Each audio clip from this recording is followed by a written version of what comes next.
Assalamualaikum warahmatullahi wabarakatuh. Nama saya Muhammad Irsad. Saya dari kelas 8 SK. Di sini saya akan mempresentasikan klasifikasi kelulusan siswa menggunakan algoritma perceptron. Dan di sini ada anggota kelompok dan pembagian tugas.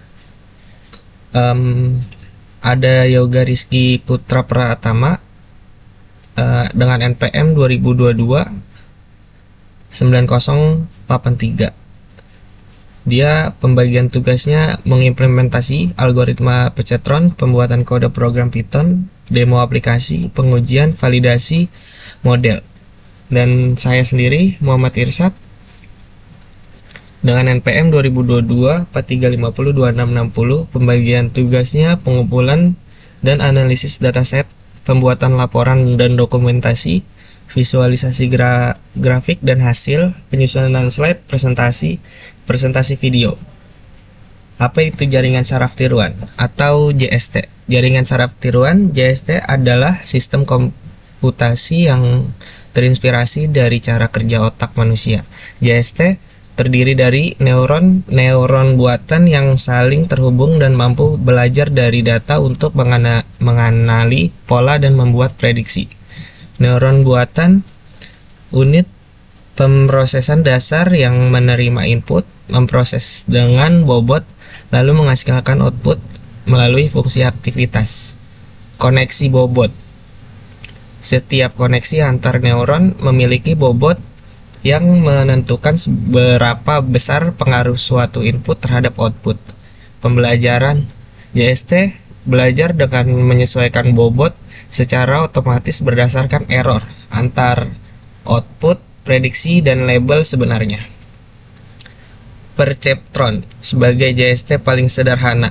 Perceptron adalah JST satu lapis dengan satu neuron output diciptakan oleh Frank Rosenblatt. Perceptron dari semua arsitektur deep learning modern cocok untuk klarifikasi biner. Arsitektur perceptron. X1 matematika. W1 dengan 0.151. X2 IPA-nya ada W2 dengan 0.135. X3 bahasanya W3 sama dengan 0.158. X4 kehadiran, W4 dengan 0174. Di sini ada step functionnya, lulus atau tidak lulusnya. Algoritma perceptron, langkah demi langkah. Inisialisasi bobot dan bias. Semua bobot W1, W2, W3, W4 dan bias di set ke 0 tentu learning rate dan threshold. Normalisasi input. Nilai fitur dinormalisasi ke 0,1 dengan min max x norm sama dengan x kurang x min atau x max min x min. Hitungan net input. Hitung penjumlah berbobot.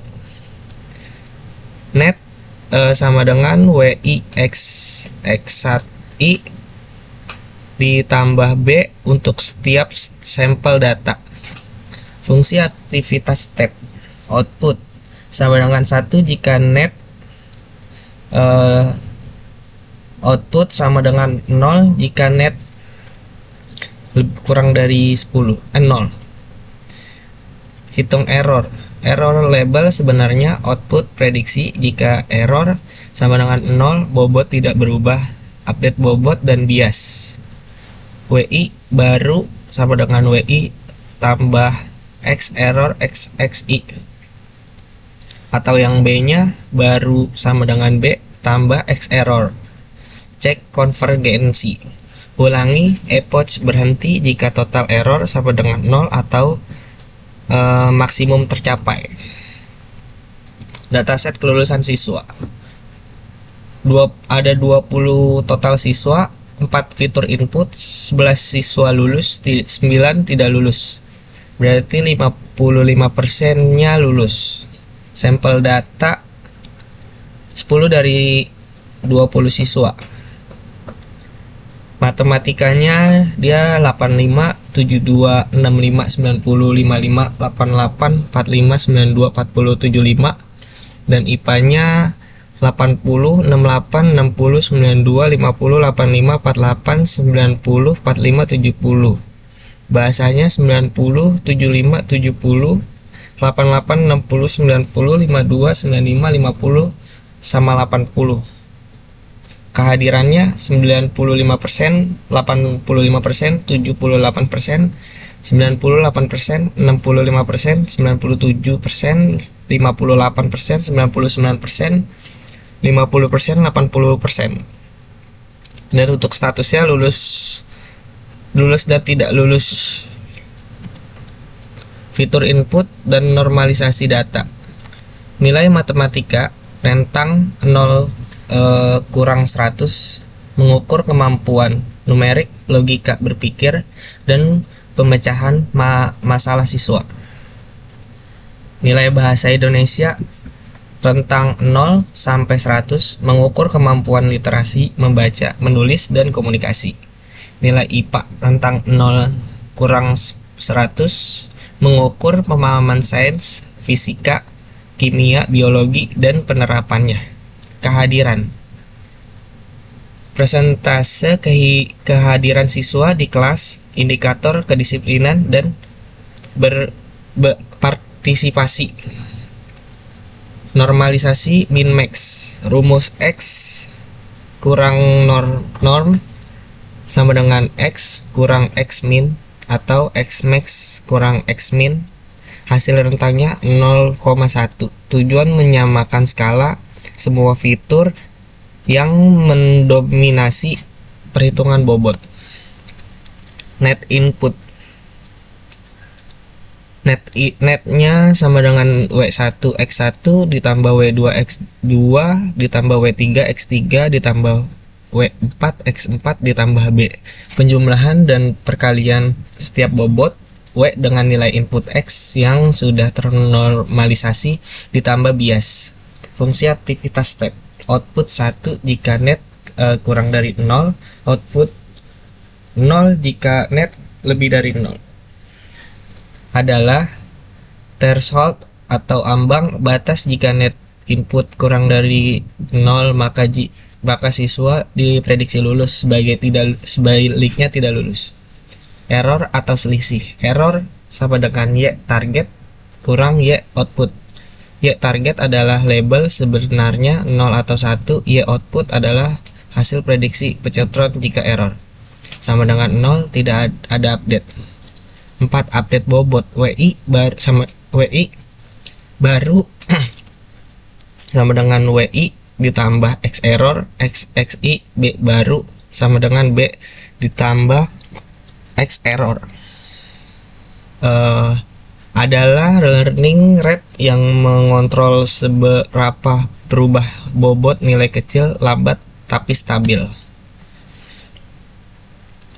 Proses pelatihan. Contoh perhitungan epoch 1. Konfigurasi sama dengan 0.1 atau 0 sama dengan 0.5. Bobot awal W1, W2, W3, dan W4 sama dengan 0. Biasnya 0. Ada data siswa 85, 80, 90, 95 dia lulus. Ada juga yang 65, 60, 70, 78 tidak lulus. Update bobotnya ya W bertambah atau ya W berkurang. Hasil epoch 1 total error 4. Ada 4 data yang salah diklasifikasikan. Pelatihan dilanjutkan ke epoch 2. Bobot diperbarui berdasarkan setiap error. Hasil epoch 2 total error sama dengan 0. Konvergen. Model selesai dilatih hanya dalam 2 epoch. Semua 20 data diklasifikasi dengan benar. Hasil pelatihan dan evaluasi model. Parameter. Learning rate 0.1, max epoch-nya 100, thresholdnya 0,5, epoch convergennya 2. Matriks evaluasinya 100% semua. Bobot akhir setelah pelatihannya 0.1509 WSI Matematika, 0.1354 W2 IPA, 0.1577 W3 Bahasa, 0.1740 W4 Kehadiran. Matriks konfusi TP sama dengan 11 itu lulus, TN sama dengan 9 tidak lulus, FP sama dengan 0 atau Fn sama dengan 0 tanpa kesalahan klasifikasi. Matriks konfusi dan interpretasi. Aktual lulus, aktual tidak lulus. Prediksi lulusnya TP 11 sama FP sama dengan 0. Prediksi tidak lulusnya Fn sama dengan 0 atau TN sama dengan 9. Yang TP-nya 11 siswa yang sebenarnya lulus dan diprediksi lulus dengan benar. Kalau TN-nya 9 siswa sebenarnya tidak lulus dan prediksi tidak lulus dengan benar. FP-nya 0 siswa yang berdasarkan tidak lulus tapi diprediksi lulus. Fn-nya 0 siswa yang sebenarnya lulus tapi diprediksi tidak lulus juga. Demo aplikasi atau cara menjalankan. Teknologi yang digunakan Python 3.14, bahasa program utama. NumPy, komputasi numerik dan array. Matplotlib, visualisasi grafik. VS Code, editor kode. Langkah menjalankan program. Buka folder pencetron kelulusan di VS Code. Buka terminal di VS Code dengan CTRL plus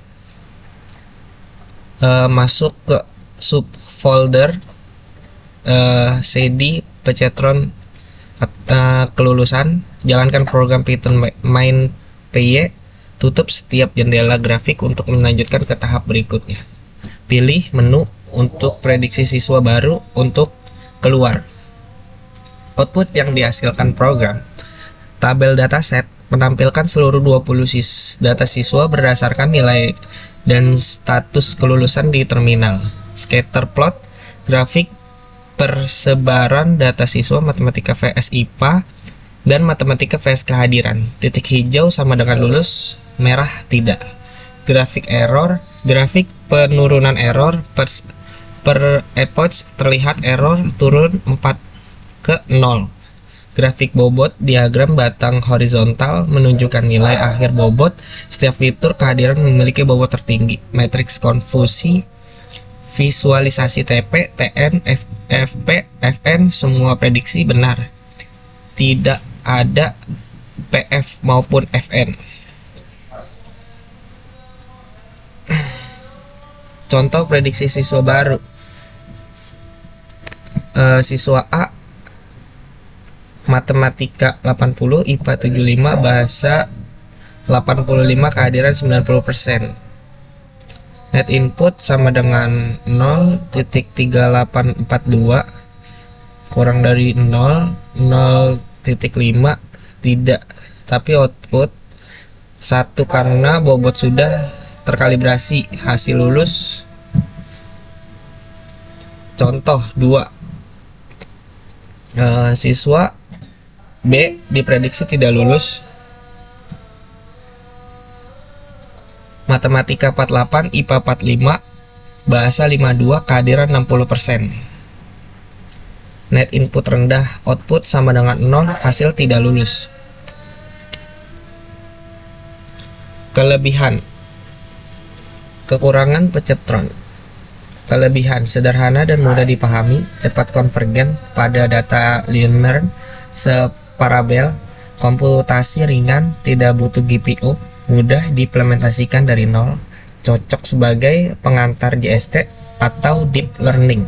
Hasilnya mudah diinterpretasikan. Kekurangannya hanya untuk klasifikasi biner, tidak bisa menyelesaikan masalah non-linear, sensitif terhadap data yang tidak berskala sama, tidak ada lapisan tersembunyi, perlu data learning separabel agar konvergen, terbatas untuk masalah sederhana. Kesimpulannya, algoritma pencetron berhasil mengklasifikasi kelulusan 20 siswa dengan akurasi 100%. Model konvergen sangat cepat, hanya dalam 2 epoch dari maksimum 100 epoch. 4 fitur, ada matematika, IPA, bahasa, atau kehadiran terbukti cukup untuk membedakan lulus. Normalisasi min max penting untuk menyamakan skala fitur sebelum pelatihan. Implementasi from scratch dengan Python memperhatikan cara kerja JST secara transparan. Pencetron cocok sebagai fondasi untuk mempelajari deep learning yang lebih kompleks. Terima kasih.